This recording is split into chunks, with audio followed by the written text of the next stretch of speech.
every day, late at night, not okay.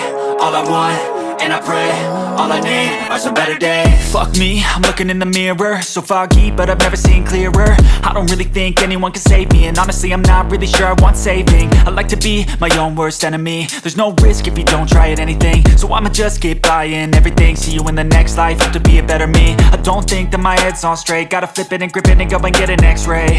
What's wrong with me? I just feel weight pushing on my chest and it squeezes till I suffocate. Better change my mindset, meditate. It's pretty cool that I'm alive and have better days. I could walk, see, hear, I should celebrate. Think I could change my mind, maybe elevate.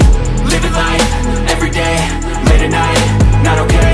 All I want, and I pray, all I need are some better days. Yeah, all I need are some better days. Cause all I want, and I pray, I believe in the better days. I'm kinda stuck between a rock and a hard place. Do I work hard or live at my pace? You're only young once, yeah that's all great, but I also want a future where I'm okay. Living life is doing lots of cocaine. Wait no, it's living with no shame. Wait no, it's sleeping in on Sundays. I guess it's different for each of us and that's okay. Well I just wanna be happy, how to get there? Glad that you asked me. I think it's different for everyone. Some of us need work, others need fun.